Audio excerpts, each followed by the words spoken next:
Norbu would like to welcome you to The Mind and Its Potential. We're on day 3 of a 7-day course or module. We have Justin Jenkins with us.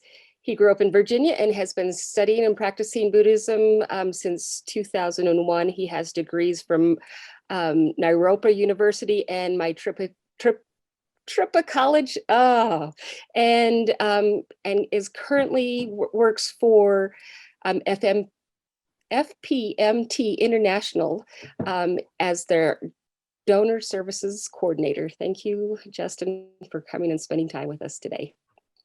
Yeah, thank you. Tripped up a little bit on my tripa. Yes. It's great school. Definitely. Yeah, I'm back at Naropa. I have a thing about going to Buddhist college, I guess. I'm doing a master's in counseling right now. We just had a intensive weekend this weekend. It's a nice program. It's a mindfulness-based transpersonal program. So it's blending Buddhist psychology and Western psychology pretty nicely. So I'm excited.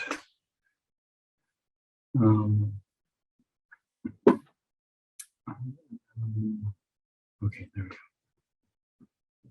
go. Yeah, so welcome everyone. Thanks for joining tonight.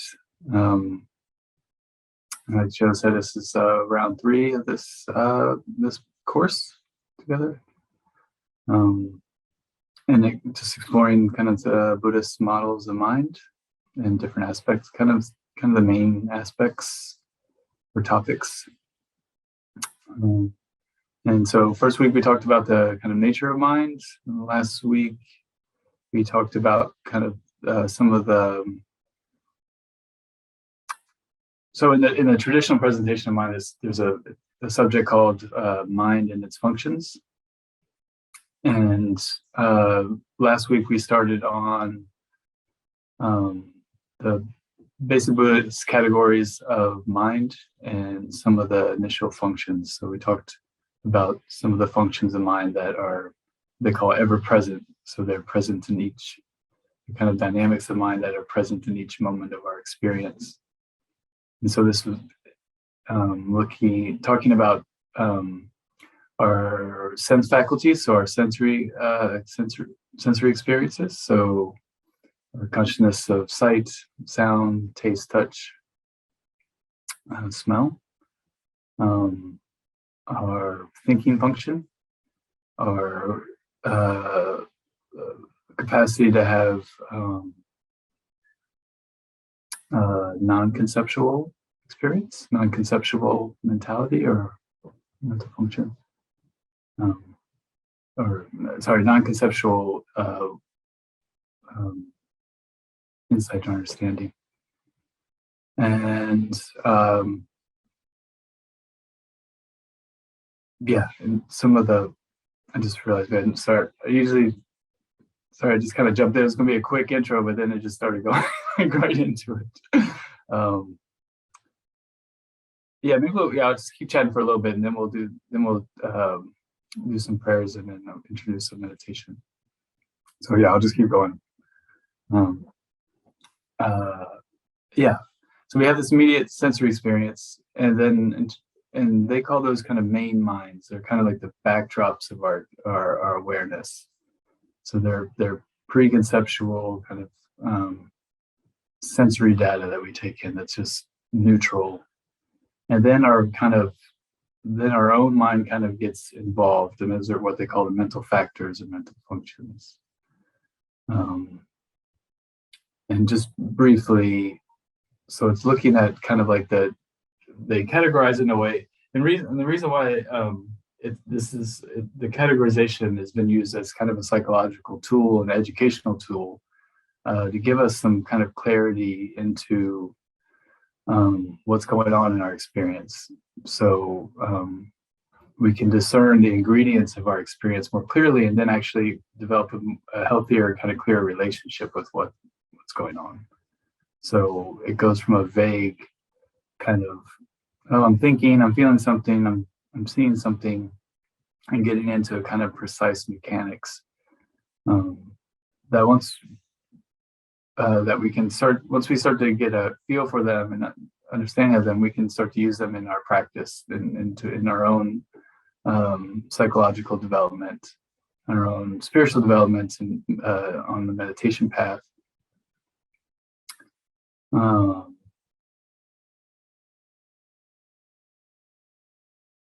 Yeah.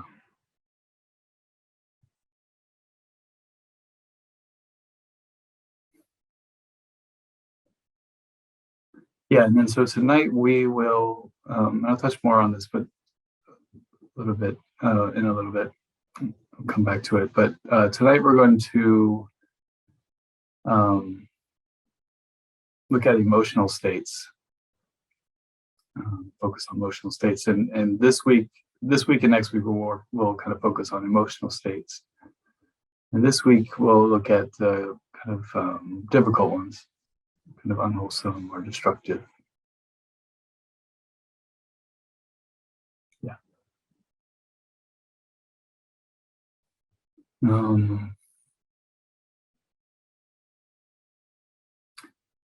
Yeah, and then how we've been doing this class, if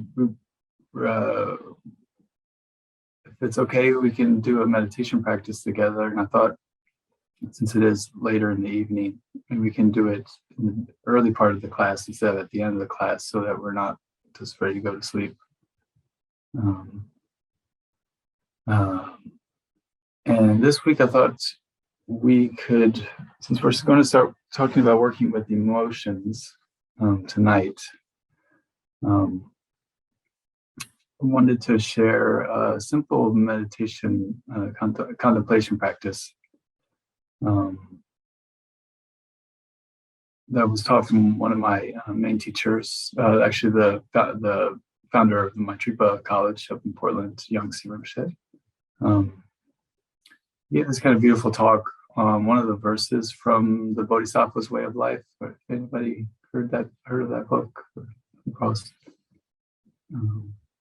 it's kind of almost like the Bible for the Mahayana tradition. It's very revered, kind of across Asia.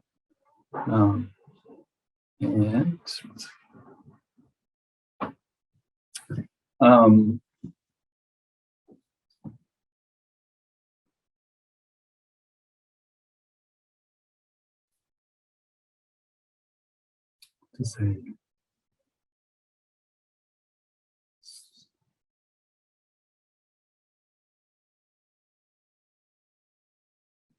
yeah, okay.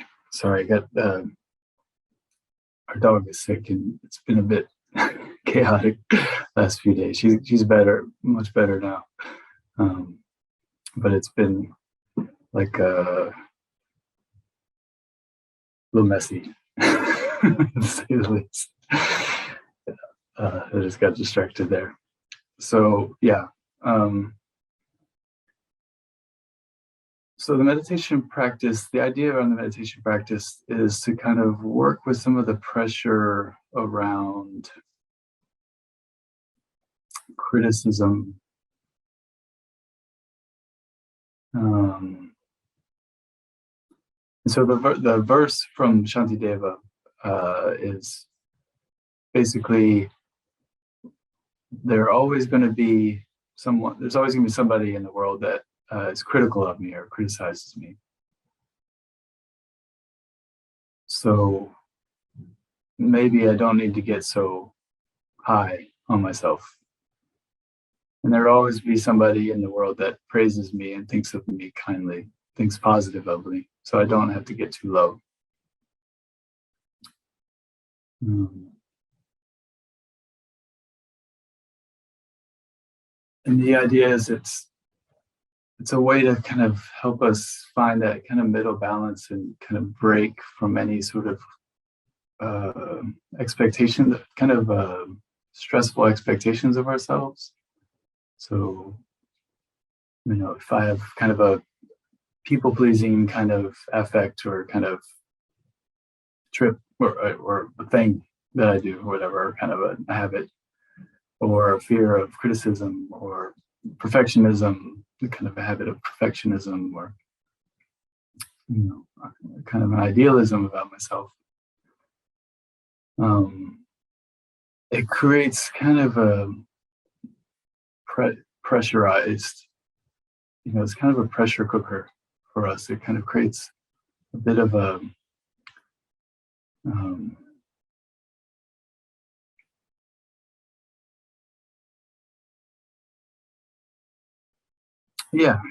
some sort of unhealthy kind of motivation or outside kind of pressure on us.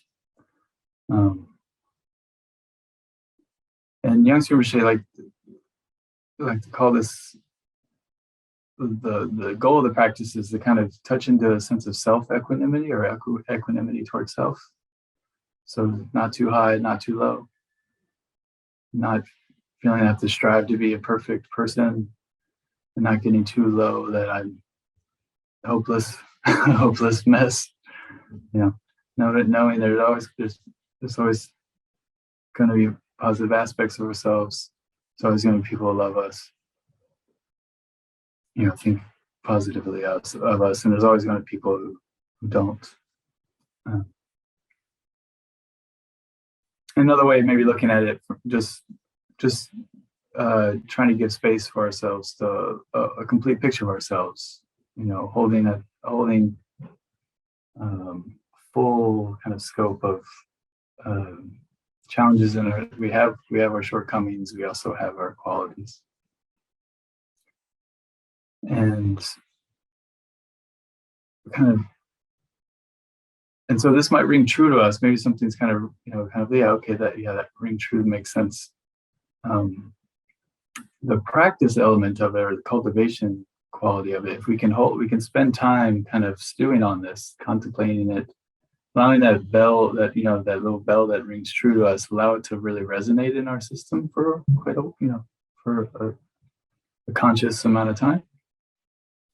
And if that feeling comes up of kind of maybe a sense of relaxation or a sense of equanimity towards self, like I see that, okay, not too bad, not too great. I'm a mix. It's always going to be that mix. We can kind of just rest in that feeling of space, relaxation, maybe a sense of relief or calm, or and then allow that to be our object to meditation. So like we may settle for a few moments with the breath and then go into the contemplation. And the way the Buddhist tradition uses contemplation is this way to start to get a sense of clarity, or that is accompanied, that's a felt clarity, like it's a feeling. It's not just a clarity at the thought level, but you really feel it in your being. You're consciously trying to generate this kind of positive feeling, or kind of go through this emotional process of maybe seeing the tension that's there, and then move with a kind of more correct understanding, because this idea of not too high, not too low is actually more of a realistic, full picture of ourselves. Once we have that kind of more realistic picture, we naturally feel more sane, more relaxed. And that's kind of the gist of Buddhism. Like there's so many different little realistic pictures we have to kind of work on and kind of correct, until we get the full, even the most kind of profound realism of kind of nature, reality, true nature of ourselves in the deepest way. And that's a complete relaxation, complete freedom, realization. So we kind of get to that realistic picture. The emotion kind of comes up that's positive, and we just stay with that emotion for as long as we can. And if it starts to kind of drift off and wane, we can kind of come back to that contemplation, kind of come back to that reasoning, maybe say that, there's always going to be, if this kind of phrasing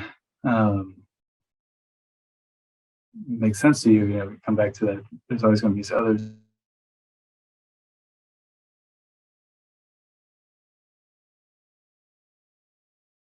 That hold me regard, so no need to feel too down. Kind of come back into that contemplation until the emotion comes back strong, and then again, just let the contemplation go and just stay with that emotional wisdom. Does that make sense? So, yeah.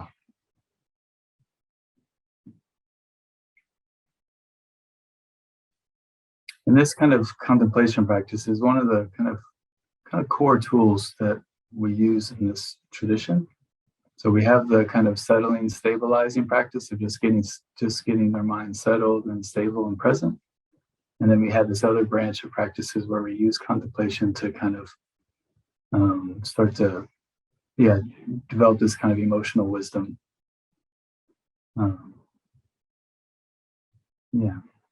Through looking at ourselves and looking at some core truths. And kind of bearing witness to that truth in ourselves for a bit of time.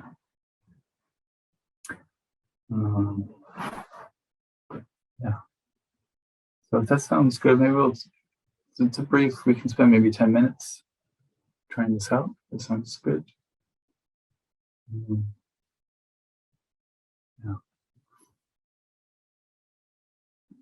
I'll pull up the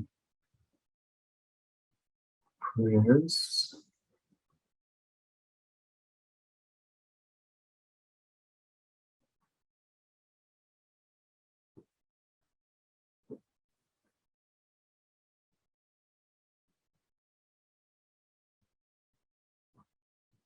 So we talked last week a little bit about intention and how intention's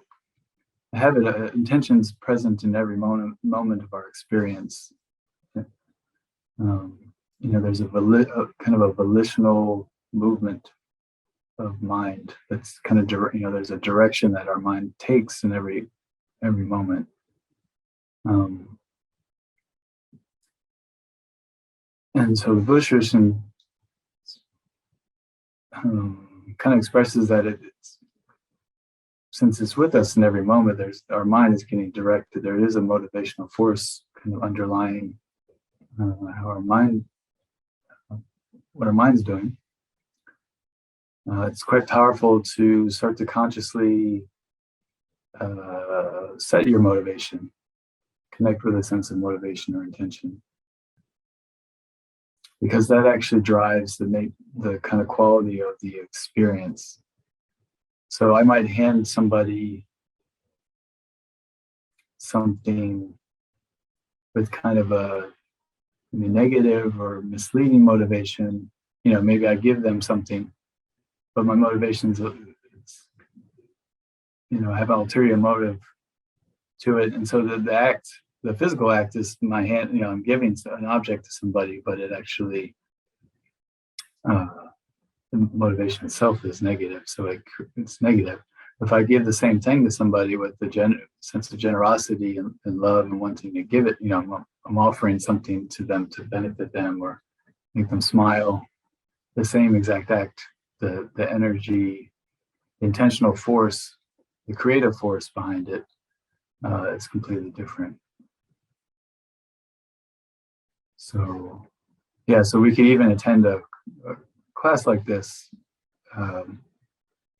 where we're, kind of exploring psychology, but we could be coming from a, kind of a motivational place that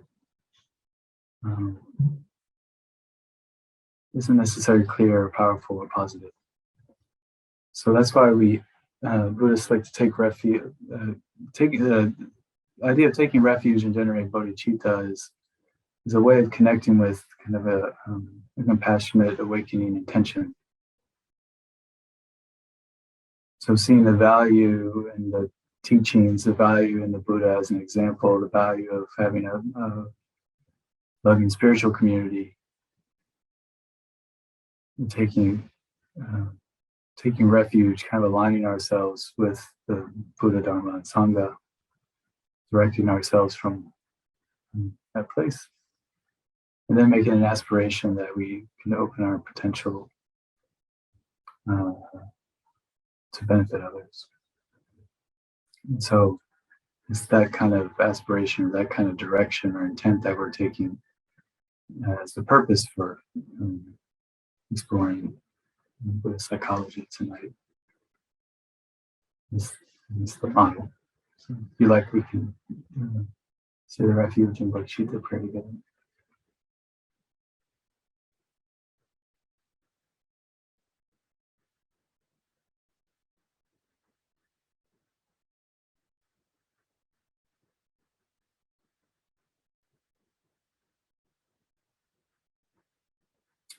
Go for refuge until I'm enlightened to the Buddha, Dharma, and Supreme Assembly.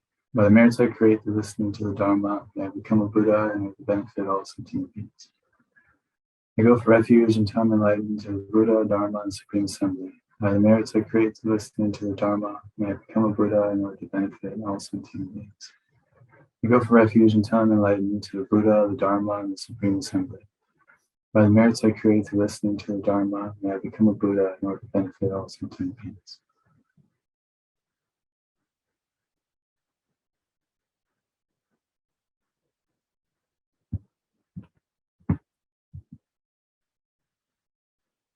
May all beings have happiness in its causes. May all beings be free from suffering and its causes. May all beings never be separated from pure joy. May all beings abide in equanimity, free from bias of attachment or aversion.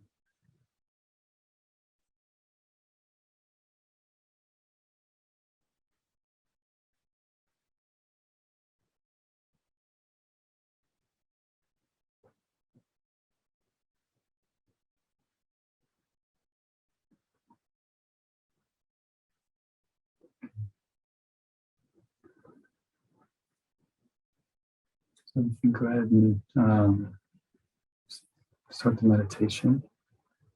If it's helpful, you're welcome to turn away from the computer. If it's a different direction, the camera off, you're welcome to do so.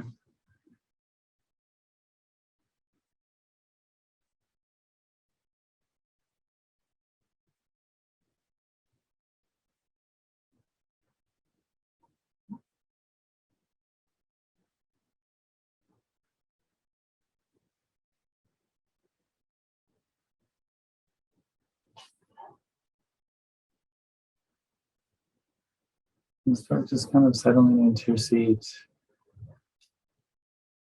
Weight of your body, your seat.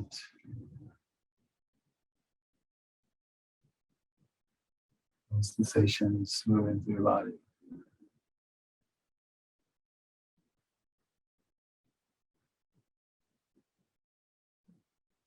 Noticing the spine, allowing the spine to be upright, not rigid. And a sense of uprightness, relaxation in the body.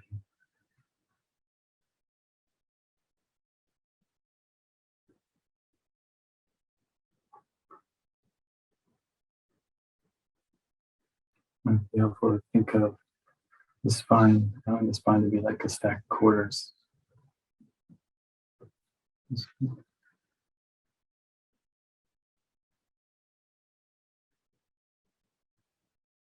It's upright but not tight, not forced.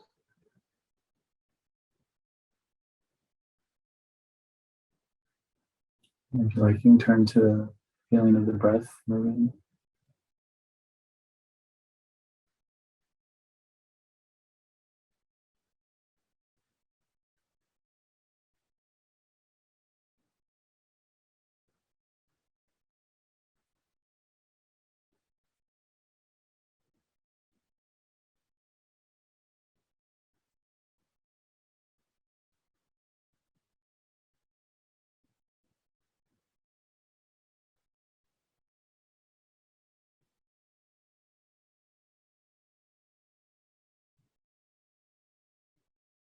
Just allowing, giving yourself permission to let the busyness of the day fall away.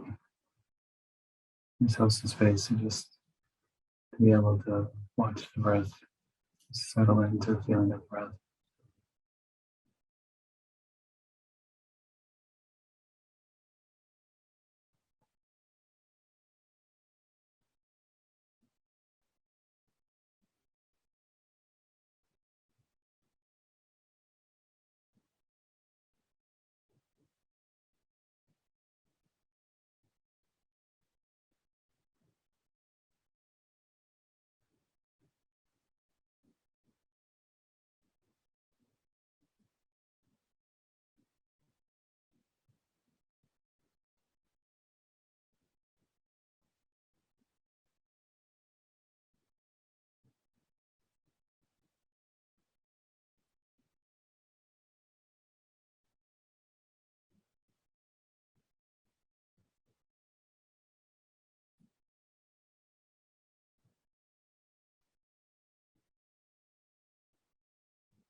And like we can bring our attention to the contemplation.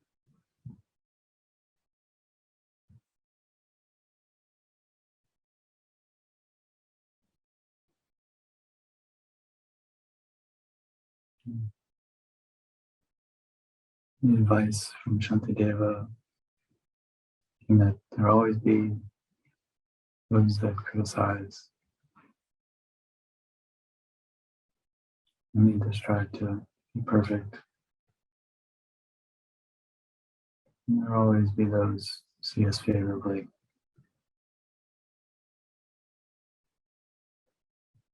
We need to feel too down.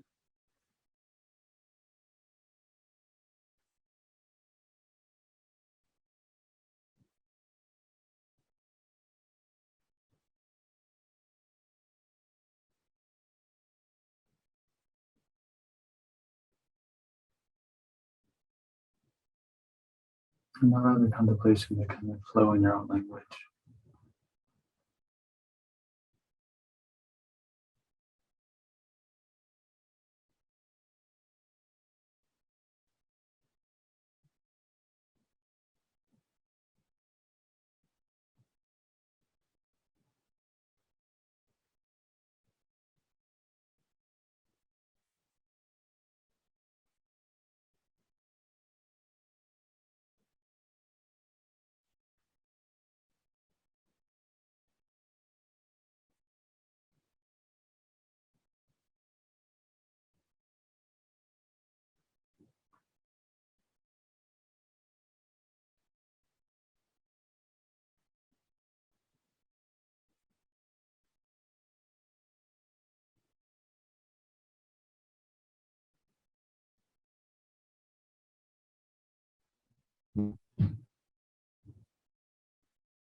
And hold in our awareness the truth that we're a collection of challenges, hang-ups, mistakes, so good qualities, virtues.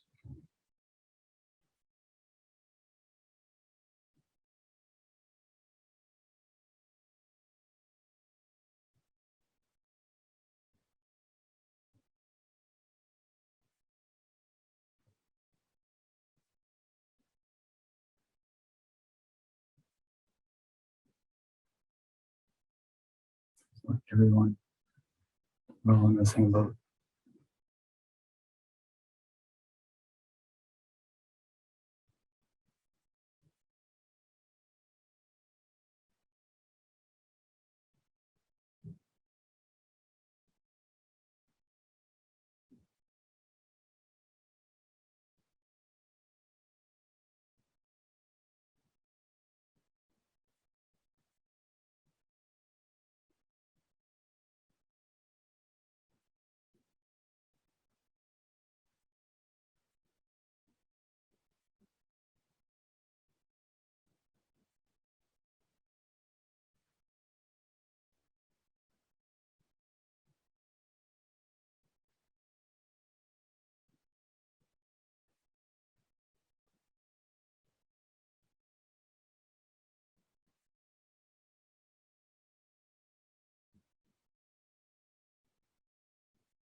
And if the contemplation kind of brings up the challenge, it's a challenge for you.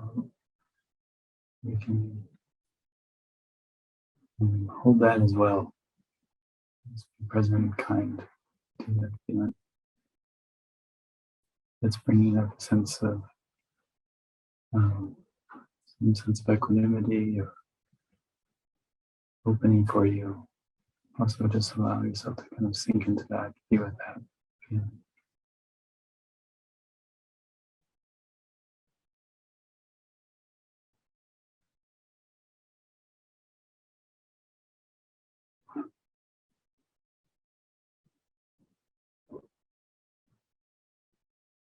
And we can return to the first. There will always be those who criticize. There will always be those who praise me. You need to feel too high or too low.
Mistakes are only a part of us.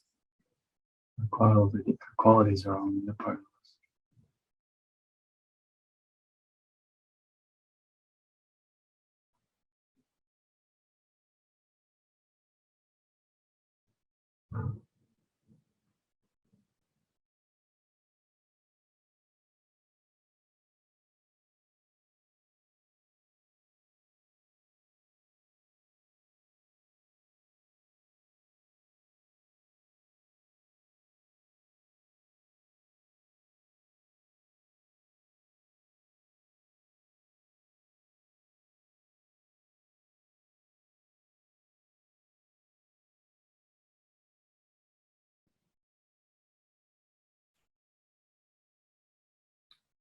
When it feels comfortable, you can kind of let go of the contemplation and can return to your breath at your own pace. Spend about a minute. Just kind of coming back into the room.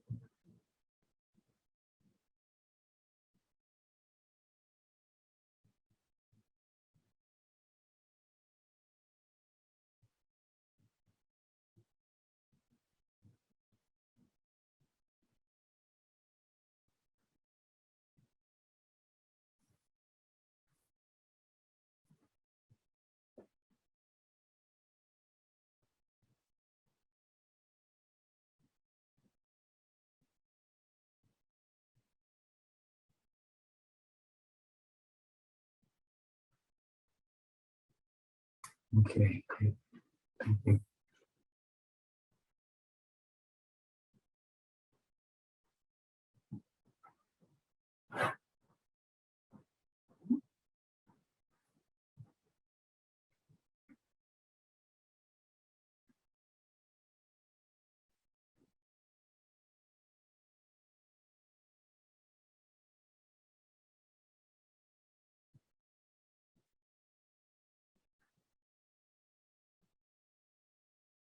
Have folks tried contemplation practice before?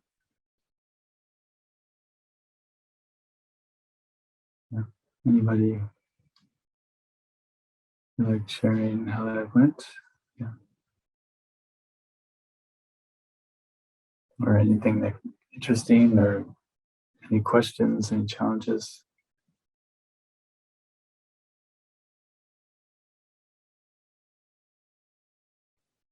I struggled. Mm-hmm. My mind's all over the place. Yeah.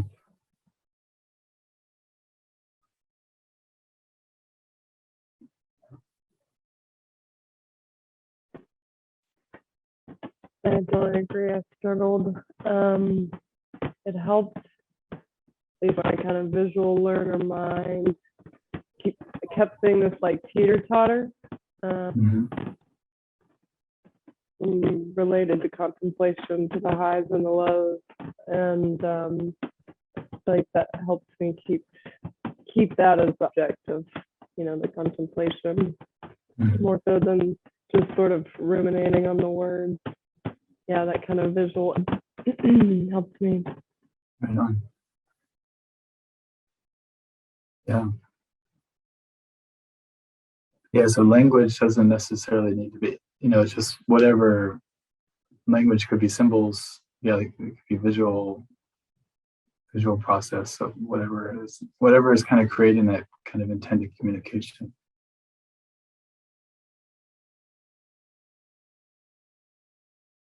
That's great. Yeah.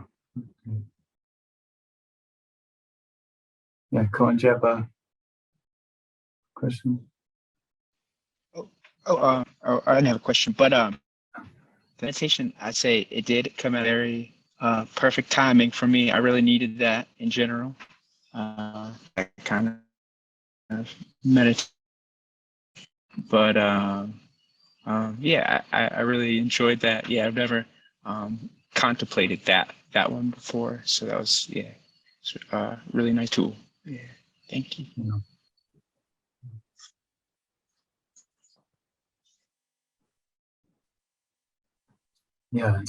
So that's just one topic. Work with, there's so many, endless. Yeah, and it's interesting with contemplation practice, it can be helpful to know, like, okay, what's the intended purpose? Like, what is this trying to work on? What's this trying to cultivate? And at the same time, give space for our own process with it. So there could be resistance to it, or it could be like not clarity. It's supposed to be a very gradual. The Buddhist model of learning, it's like the contemplation, it's just a gradual journey. So we might get something, a little spark of something, and then slowly starts to deepen. But also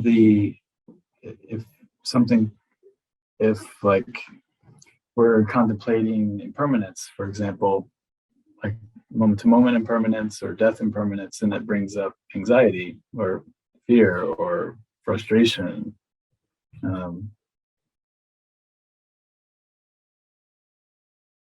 Maybe there could be some information in that response that we can be with, and not necessarily go, I need to get to self-equanimity, so get out of the way. or I'm just distracted. Like that could be, maybe it's tired. Who knows? Like sometimes for me, like when I'm distracted, I'm really tired, or something else is going. So it could be a good mirror for like just be able to check in with where we're at, and just be present with that as well.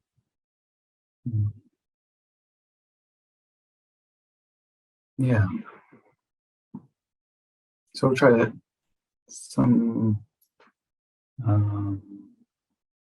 do another one of those. There's a more more practiced version of equanimity practice, where you're trying to cultivate equanimity towards other people.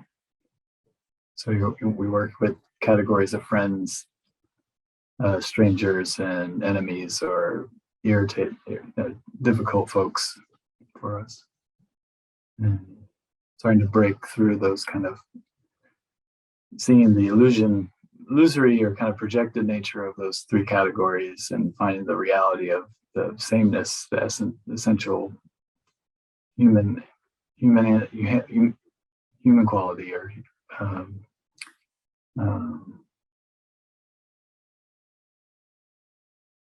kind of essential sameness, and starting to cultivate that kind of emotion.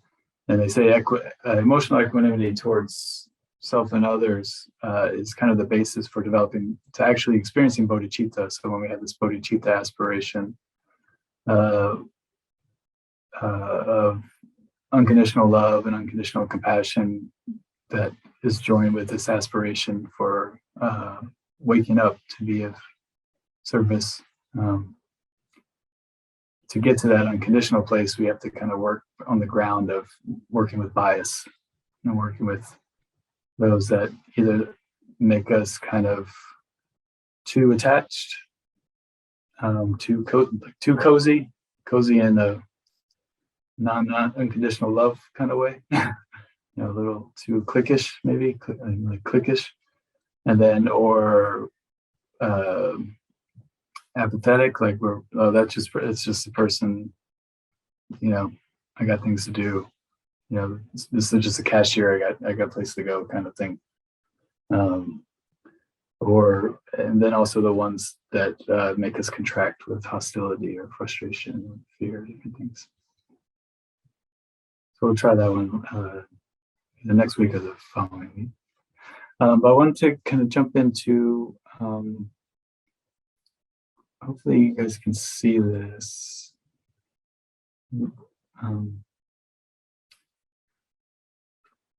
So we're going to talk about unwholesome emotions or destructive emotions.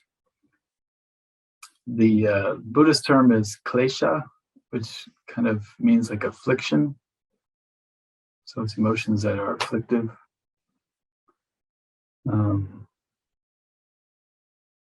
It's not a real great, there's different translations and ways of working with the negative emotions. Negative kind of has a kind of, kind of frames it in a certain way. Unwholesome kind of frames emotion a certain way. Afflictive, they all have their different kind of ways. There isn't really a great universal translation.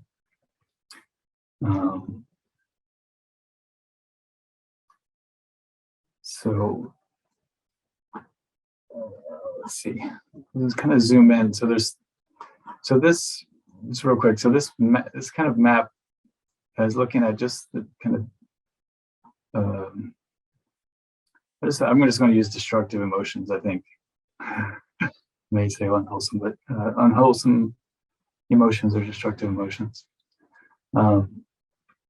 Or here, unwholesome mental factors, unwholesome mental functions, ways the mind functions, responds unwholesomely or destructively. This is from the Buddhist psychology book from Geshe Tashi Tsering that I mentioned last week. And this is a model he created that I find kind of helpful. And so he has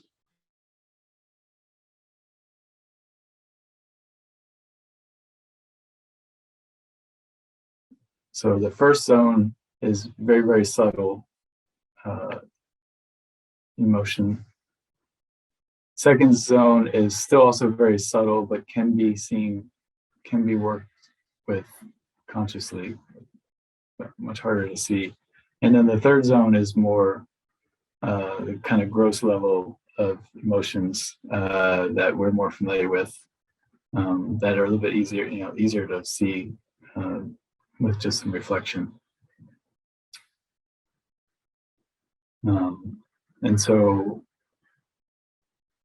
and on the third zone is fear of loss, guilt, anger, pride, prejudice, shamelessness, dishonesty, things like kind of what we normally would consider emotional states. But here, the first zone gets into kind of the roots. So the mind states in this zone are very deep rooted. They're the main drive behind the functioning of all of our negative mental states. All unenlightened beings possess them. Their existence and functioning do not depend on the physical nervous system or brain. Is this legible? Can you see it okay?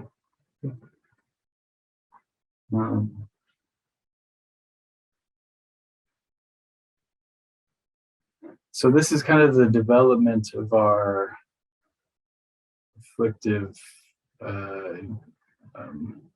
emotional patterns. So it starts from the Buddhist point of view. So it starts with the fundamental confusion of self, things, and events. And this fundamental confusion, probably heard, is this kind of really deep, innate clinging towards the self as permanent or independent. So I exist as some sort of independent, singular me, and this feeling, this kind of deep, innate feeling of me that's separate from everything else. That's not accumulation of different things. Is me, and also in that there's that kind of unchanging, kind of permanent kind of concept. And we might say it's the kind of instinctual clinging. It's very deep. It's not something that's taught to us. Like all sentient beings have this kind of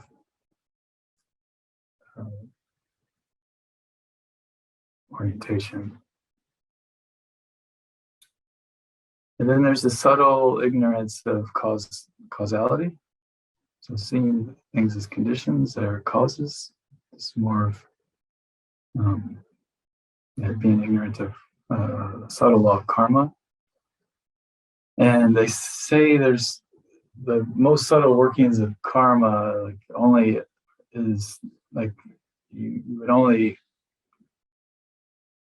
actually have direct knowledge of it until you're Buddha.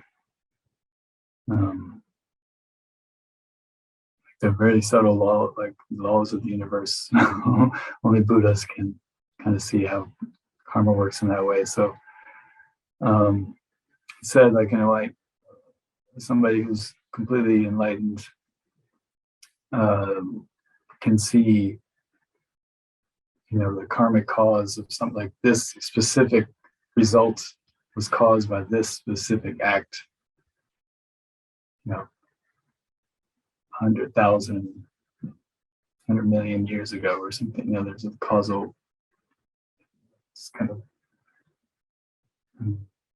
deep understanding. It's kind of incomprehensible. Then we're moving on to a little bit easier. There's a subtle self-centeredness, and again, that kind of feeling of me-ness. And then that forms the basis of reaction. So when me comes in contact with other, whether it's a sensation, I see a form, I hear a sound, I smell something, I think something, it's a mental image, then that creates a very subtle response of aversion, attachment, or ignorance, further kind of blindness or numbness.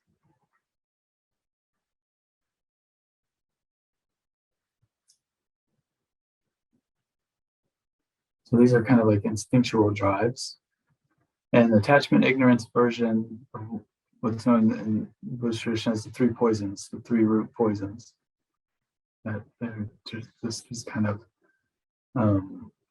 compulsive reactionary responses that are the kind of foundations for the rest of the emotional buildup.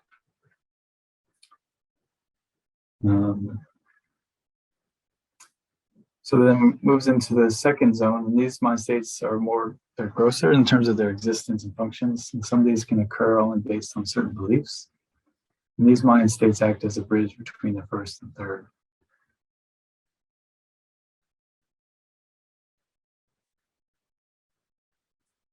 So again, the very subtle kind of reaction in the mind, attachment, ignorance, aversion. These are similar. So we have selfish concern that would be kind of related to ignorance, a bit of a kind of coarser development of ignorance, and this grasping discontent, agitation, anger.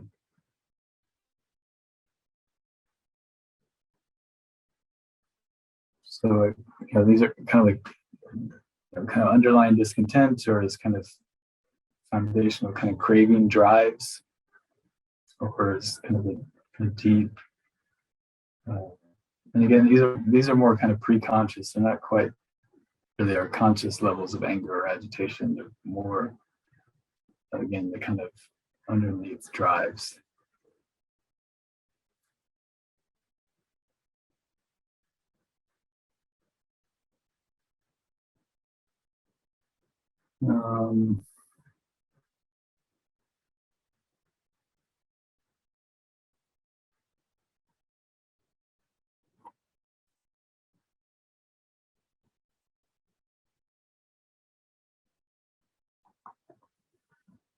Then in terms of, this gets a little complicated with the extreme, the box where it says extreme view of superiority.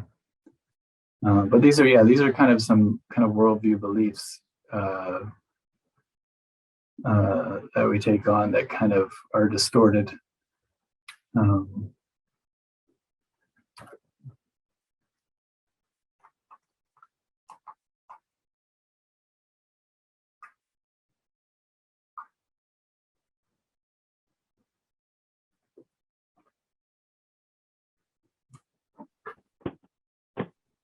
Curious if you happen to have an understanding of the bullet point that his views that are unsatisfactory, most spiritual disciplines as supreme. My brain is, yeah. Yeah, it's heavy. Yeah, it's a heavy one.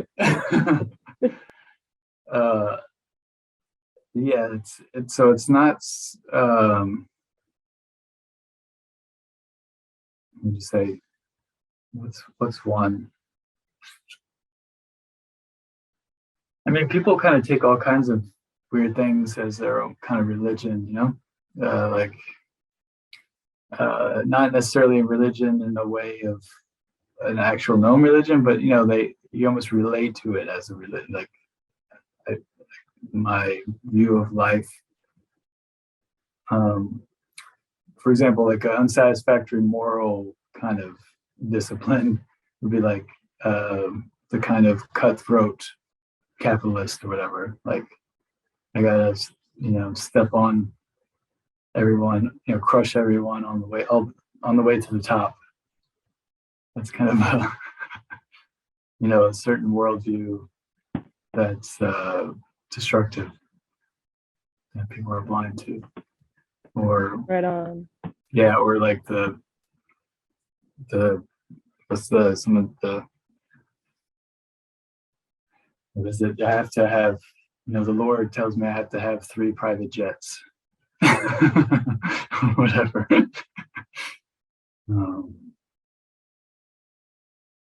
Yeah. Or view like not maybe a nihilistic view, Buddhist point of view of like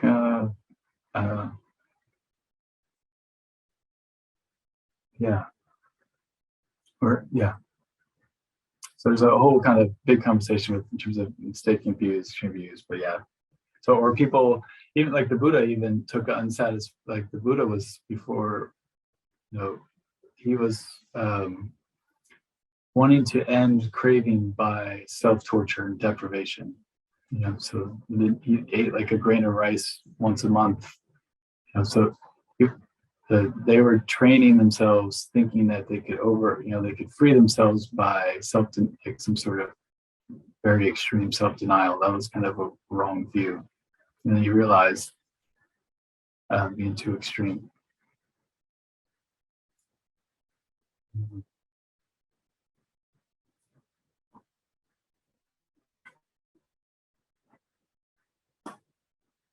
Okay, so then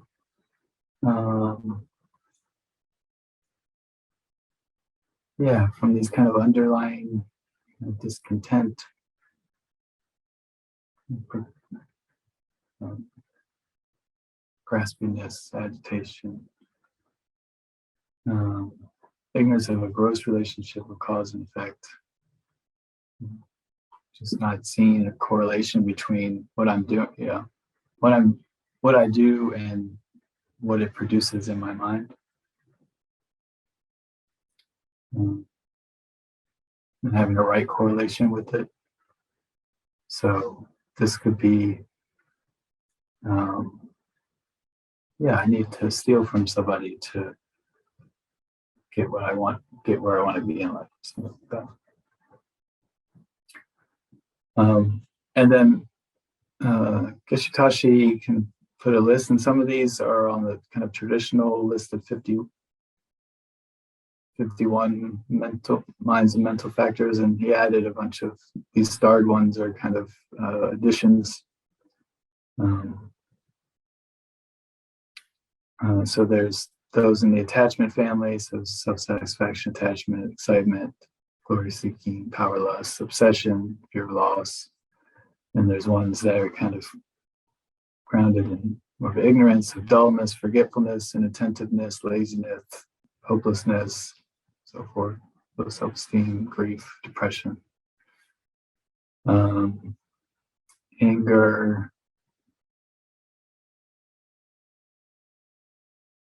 or families with anger, and then some that are mix of anger, attachment and ignorance, with passions, rational passions, socially influenced minds.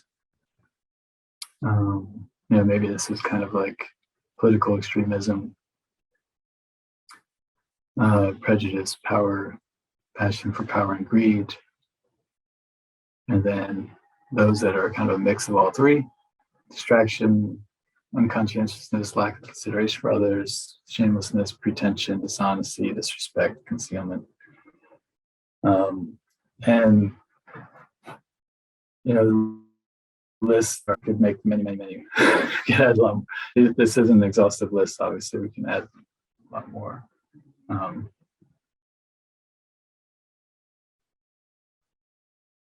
And some of these you might, like depression, I think also has elements of anger in it as well, and attachment. I'm kind of curious why depression was just put into ignorance.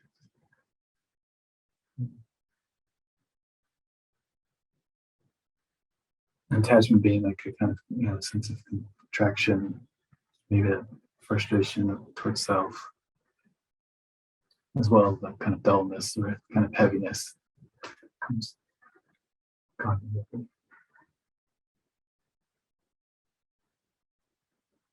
Yeah, any questions, anything coming up, folks? Comments? Share. Well, it's not too much.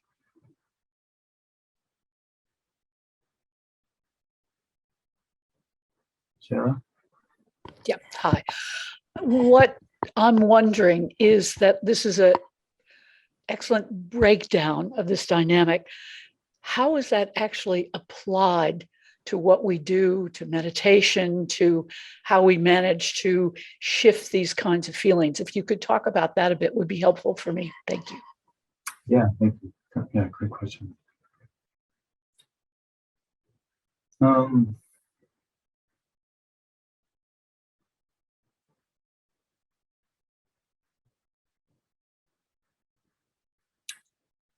A few different angles. I think one way, if we can see the mechanistic aspect of it, like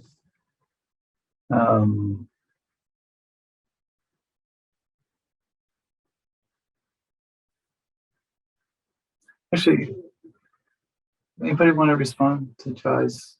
And Jai, is that, am I saying your name right? Jai in Southern Australia, is that? Yeah, I'm in Australia, so it's mid-afternoon here. And it can be pronounced Jai, but I prefer Jay, just Jai. letting you know. Oh, okay, thank you. Sorry. Appreciate that. Yeah.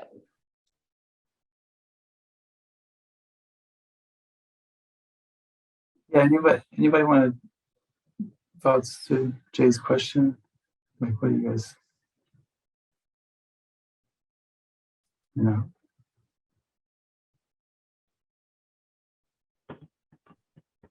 For me, at least, lately I've found the labeling of thoughts and kind of habitual feelings, patterns, emotions that come up. Sticking a label on it can kind of stop it in its tracks. So having this sort of awesome list, I think, gives them good examples, at least in my mind, of, okay, that was, you know, that was jealousy, or that was self-glorifying, you know, whatever.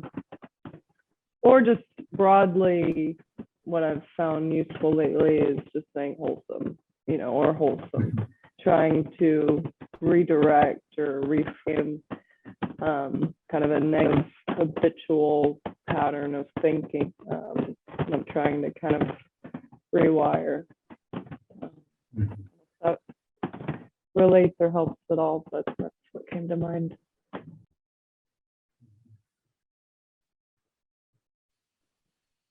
Yeah. Yeah. First of all, Coralie, that is awesome work you're doing. Keep that up. But I also been experiencing the same thing as her with just trying to just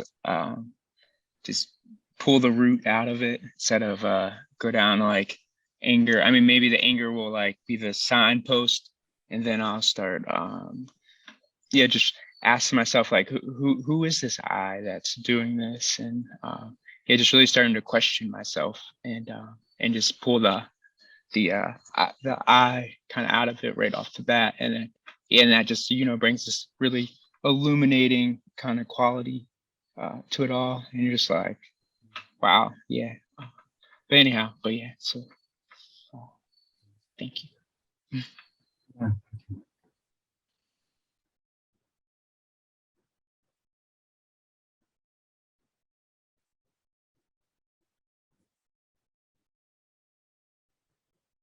Yeah. Yeah. So I like how actually those two kind of complement each other. Both respond. Yes. Thank you. So the models, you can look at it in a couple ways. So one way I think it's pointing to seeing that there's a reactionary process going on, and that there is a deeper, Cohen, you're saying, like there's a deeper kind of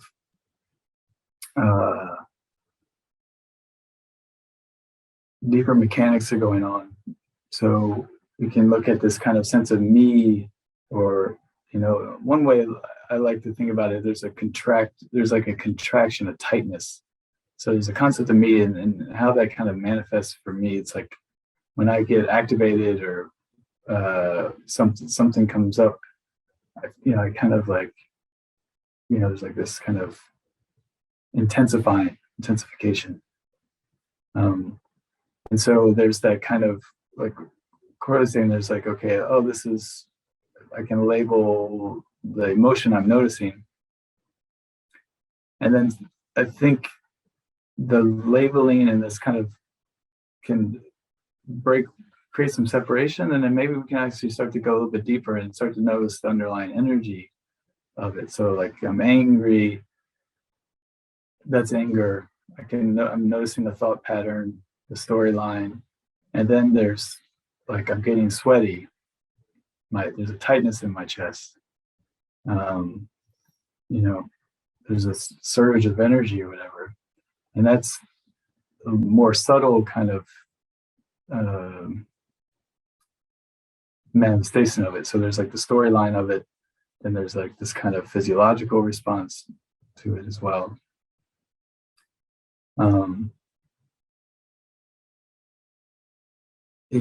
And then we can even maybe get a gap of freedom and if we can see it as a kind of a process, then in here it's like all these parts are building up into it. Almost when we get into the anger and the grosser level, it feels like it's like all encompassing. It's just like this thing, like, oh, I'm angry, and there's almost an identification with it. what we can start to see is like this kind of these layered process, that disidentification, and then maybe we can let go and get some space and release from it, knowing it's not who I am. It's just anger. It's not me.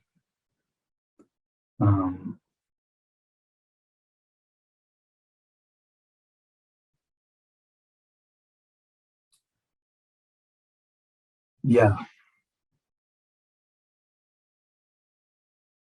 And noticing it's inherently so, all those emotions, there's the kind of story, the kind of imagery, the physiological, and at its root in its nature is it's a reactionary response. It's a compulsive response. It's a kind of unconscious kind of patterned response. So that's another way we can start to get noticing in that way. We can maybe start to release, oh, it's just a reaction.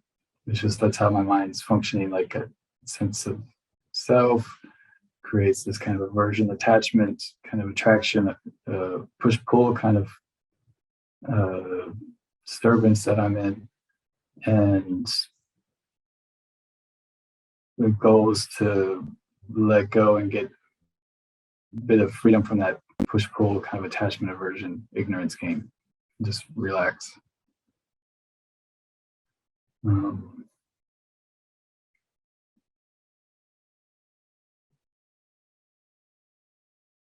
Yeah, and we'll go on. So there's the 3 zones for positive emotions that we'll go into next week as well. So there's also kind of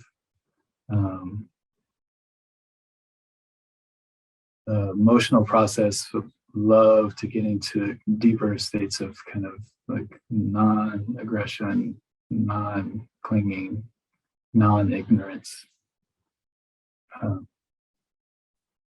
that we cultivate.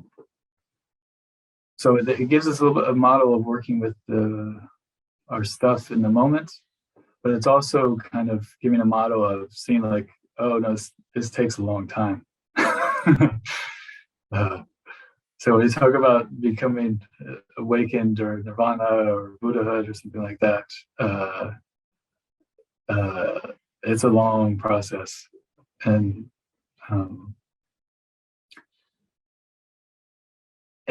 so there's subtle. So the bad news is that there's really subtle instincts of grasping that are impossible for us to see unless we're really deep meditators, like until our meditation practice is really matured. So that's the bad news. But the good news is that even though they're really subtle, they are removable. So we're not doomed. They're subtle functions, but the functions themselves can be seen through. And once they're seen through, they're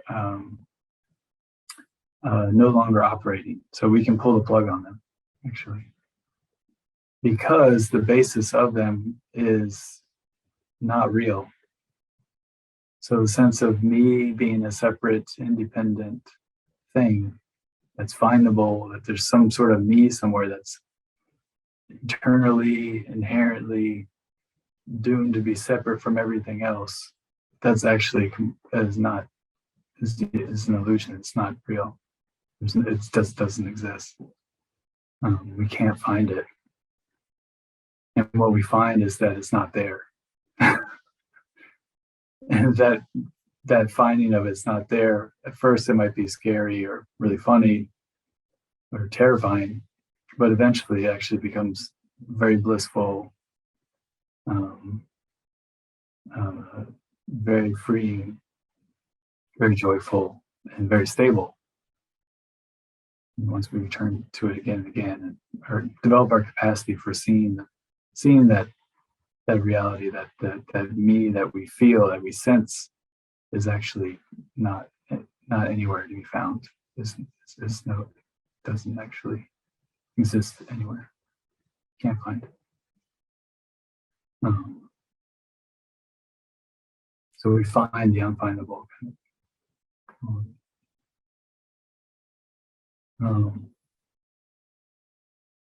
Yeah, so it kind of gives us a guide of what we're talking about, what we're So in terms of the third zone, the more coarser level of emotional experience, we work with kind of positive emotion. We work with kind of developing tools to kind of get some space from the negativity. So again, like we're not completely fused with our whatever the emotion is. Pull it up again real quick.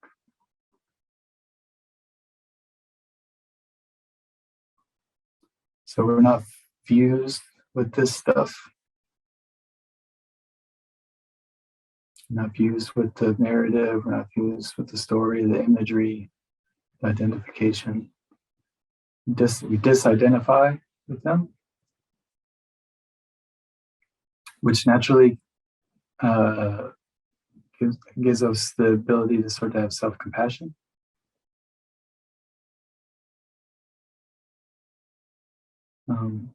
And then we fill that kind of space instead, or replace it, or we counter it with positive emotions. So kindness, love, generosity, patience, compassion.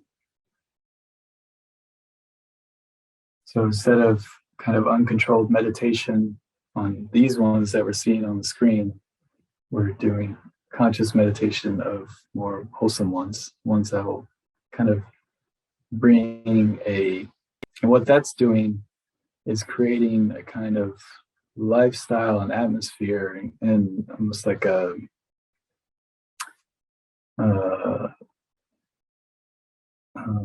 good soil for us to start to go into the subtler ones. So we can't really truly get to these kind of subtler ones without having some kind of psychological stability and a healthy sense of self, healthy functioning self, sense of kind relationship towards ourselves, kind relationship towards others, more realistic kind of holistic kind of view. You know, I'm not just my challenges. I also have qualities. I'm not a perfect, glorious person who's better than everyone, whatever. Unfortunately, you kind of see a realistic picture, a holistic picture of oneself, a wholesome picture of oneself, relationship with oneself. So that reminds basically it's energized, it's more stable, it's more grounded. So when we're more in tune with wholesome emotions, they're grounding. They bring us more relaxation. They bring us more sense of peace. So that when we start to do practices of like calming our mind, like the shamatha practice, like we can actually start to get into deeper territory. So our mind can not only get some space from thoughts, but start to become very clear. We can actually start to become very peaceful. When we're more in tune with our values and more intentional, like able to kind of harness our intentions, like actually live from our intentions, like live from our good intentions, that kind of goodness will be in our practice. And so we'll have this kind of goodness that allows us to pay attention to the breath and actually be able to rest and relax and start. And then that's actually fertile soil for us to then really start to investigate this kind of more innate kind of clinging.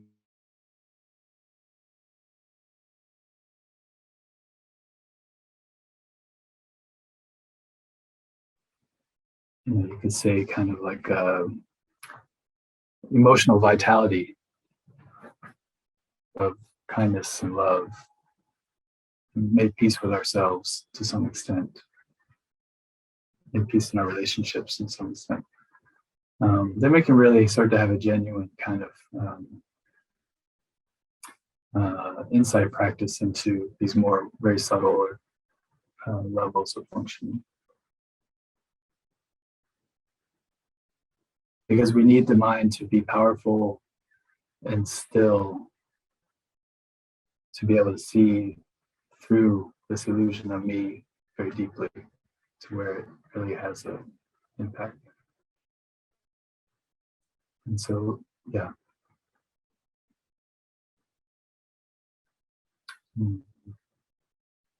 So like Venerable Bina will say, like in Western psychology, some of it's like their kind of model for the day. It's like, oh, I get a little depressed, I get a little angry, I get a little excited, I get a little happy, and I go sleep. Do it again. But here, yeah, we're kind of cultivating. It's a profound. The Buddha discovered this profound capacity for cultivating goodness, cultivating mental balance, and then cultivating really precise insight.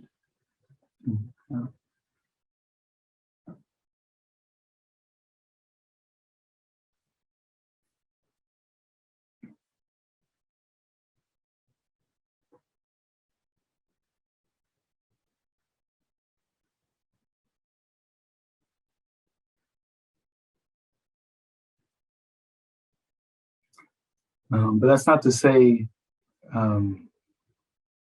yeah, we can't do all of it together. So it all supports. So actually doing meditations to kind of release that sense of really inherent me, independent me, it starts to whittle it away, which allows our kind of hearts to open, which allows us more capacity to be loving and generous, and compassionate, because we see like, oh, none of us are independent me's. We're all actually interconnected to each other. We're all this kind of beautiful, open being.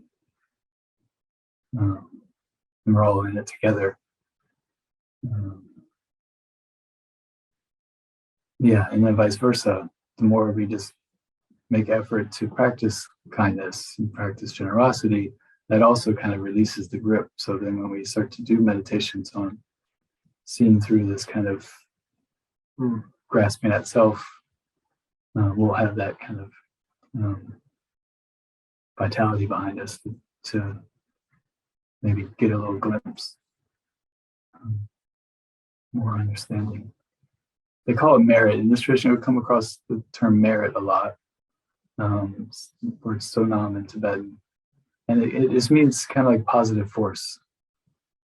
So something like activities that create merit or like generosity, love, these kind of this positive positive emotional force. And merit is kind of creates this kind of ground or basis for realizations and insights to dawn and progress. So they say there's kind of our journey is like accumulation of two types of merit. There's the kind of relational merit, so it's kind of like we're saying generosity, kind of merit in relationship, good positive force in terms of relating to others. Patience creates kind of merit. Joyous effort creates merit, or practice creates merit. Making aspirations is kind of meritorious. Rejoicing.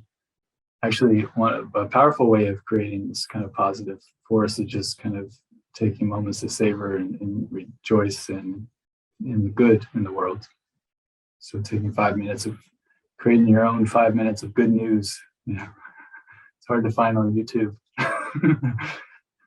Other than pets, like, it's not going to come from cable. Like we can spend all the unreported, all the little kindnesses that people do, caring for each other, mothers taking their children to school, selfless service, different things, all the little acts of kindness. And feeling good about that actually is one of the easiest ways of creating merit. Rejoicing in the spiritual practice others are doing, rejoicing in all the projects and activities Lama Zopa, Rinpoche, or His Holiness Dalai Lama, positive impact they have. And just feeling good about that, actually, you kind of touch into that kind of positive force. So there's this kind of that type of merit, and then there's the merit, I call it wisdom merit, kind of the accumulation of wisdom merit, which is, the gradual cultivation of this insight into the nature of self and the nature of impermanence.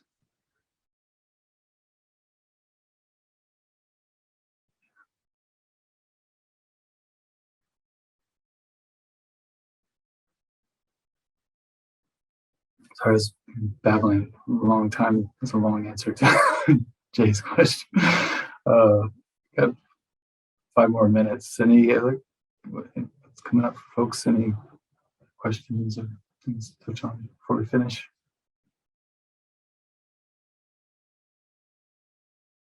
Jay, do you have any thoughts, further questions, or initial question?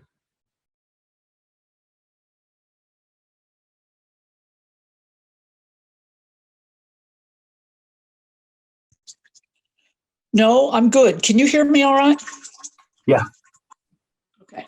Yeah, no, I get the drift. It's a complicated question. I recognize that. There's no easy answer, but it is a bit of a guidance to me in terms of sort of, my terminology would be, it helps me to detach from the bits and pieces of my mind, which is important when we're trying to find out like who we really are. Yeah, that's kind of how I see it. Beautiful. Yeah.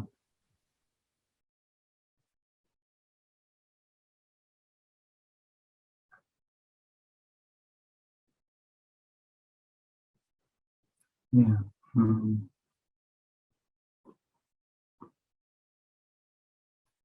You can attach things in chat, yeah? Oh, yeah. Yes. Just attach that.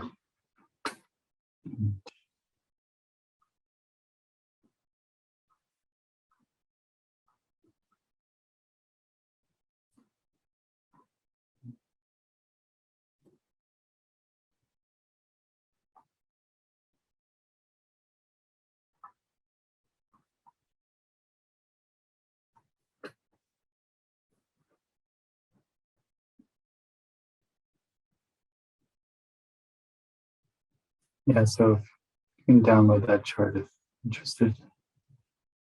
It's in the chat.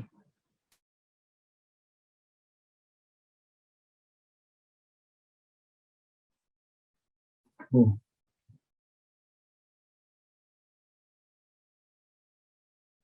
Okay.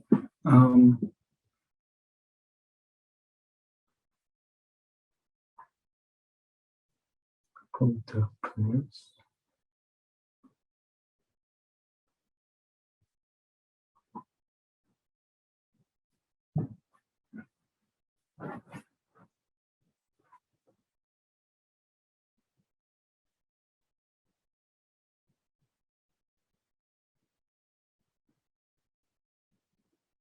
Yeah, so contemplating the teachings, contemplating these great tools.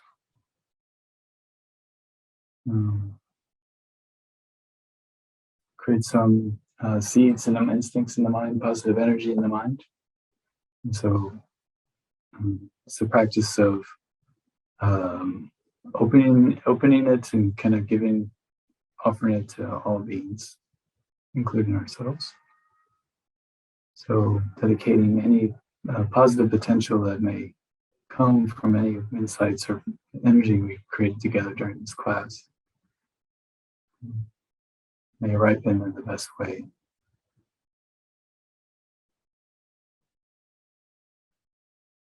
And bring benefit to ourselves and others. Due to the merits of these virtuous actions, may I quickly attain the state of a Guru Buddha and lead all living beings without exception into that enlightened state. And may the supreme jewel bodhicitta that's not arisen arise and grow. May that which has arisen not diminish, but increase more and more. And may the lives of all of our spiritual teachers, be long, fruitful, you create benefit, other projects, compassionate projects, benefit as many as possible and succeed quickly.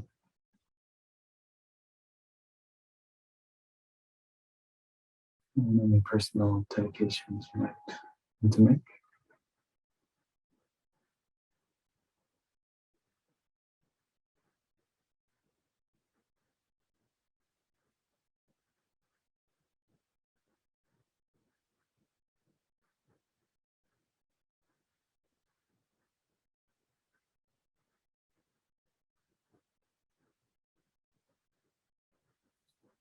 Thanks so much. Many thanks.